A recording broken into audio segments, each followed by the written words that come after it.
السلام عليكم ورحمة الله. إيه هو الشخير وإزاي بيحصل وليه أصلا بيحصل؟ وهل في حاجة نقدر نعملها عشان نتخلص من الشخير؟ كل الأسئلة دي هنجاوب عليها النهاردة. بس قبل ما نبدأ ما تنسونيش باللايك والاشتراك في القناة وفعلوا زر الجرس عشان يوصلكم مني كل جديد. أول نقطة هنتكلم فيها إيه هو الشخير أصلا؟ ده صوت مزعج بيطلع من الأنف أو الفم أثناء النوم بسبب انسداد جزئي في مجرى الهواء. النقطة التانية، إيه أسباب الشخير؟ واحد، ارتخاء العضلات بزيادة. لما بننام كل عضلات جسمنا بترتخي، من ضمنها عضلات الحلق واللسان. تخيل كده معايا إن الطريق بتاع الهواء اللي داخل لجسمك ده عامل زي ماسورة. في الطبيعي وإحنا صاحيين الماسورة دي بتبقى مفتوحة وواسعة، والهواء بيدخل ويطلع براحته. لكن أول ما بتنام العضلات بترتخي فبتخلي الطريق ده يضيق. رقم اتنين، ضيق في مجرى الهواء أصلا، وده لأسباب تانية غير ارتخاء العضلات، زي مثلا إن حجم اللوز أو اللحمية كبار، أو إنه يكون في اعوجاج في الحاجز الأنفي، وده اللي بيقسم الأنف من جوه نصين. ممكن يكون مايل فيخلي التنفس من ناحية أصعب من الناحية التانية، وممكن يخليك تتنفس من بقك أكتر.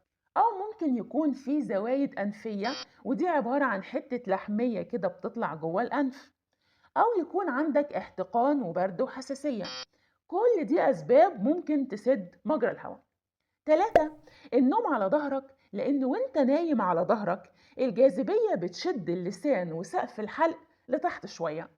4، الناس اللي وزنها زيادة بيكون عندهم دهون زيادة في الرقبة وحوالين الزور، وده ممكن يضغط على مجرى الهواء. 5، طبعا كل ما بنكبر في السن العضلات بتفقد جزء من المرونة بتاعتها، وده ممكن يخلي الشخير يزيد. النقطة الثالثة، ازاي بيحصل الشخير؟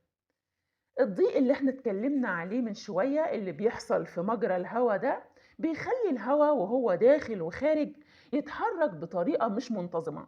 الحركة دي بتخلي الأنسجة الرخوة اللي في الحلق تهتز بسرعة كبيرة. الاهتزازات دي بقى هي موسيقى الشخير اللي بتصحي بيها الناس وانت نايم. رابع نقطة، ايه هي أنواع الشخير؟ في ناس بتشخر بصوت واطي ومتقطع، وفي ناس تانية بتشخر بصوت عالي ومستمر ومزعج. درجة التشخير دي بتعتمد على درجة الضيق اللي موجود في مجرى الهواء، وكمان على قوة اهتزاز الأنسجة. بس لو الشخير بتاعك بيكون بصوت عالي جدا ومتقطع، وفي لحظات بتحس كده إن النفس بيقف وبعدين يرجع تاني بصوت عالي، ده ممكن يكون مؤشر على حالة خطيرة اسمها انقطاع التنفس أثناء النوم. هنا حرفيا المخ بيتوقف عن التنفس ثواني، وعشان كده الحالة دي بتحتاج متابعة مع دكتور. النقطة الخامسة، ازاي اقلل الشخير او اتخلص منه خالص؟ اول حاجة، نام على جنبك، ولو مش عارف حط مخدة ورا ظهرك عشان ما تتقلبش. 2، خسس نفسك. 3، حط مخدة عالية شوية تحت راسك عشان مجرى الهواء يتفتح. 4، اعمل تمرينات للحلق، زي انك تقول طويلة كده لمدة 3 دقايق كل يوم، ده بيقوي العضلات. 5، اشرب مية دافية بالعسل قبل النوم، ده بيقلل التهاب الحلق.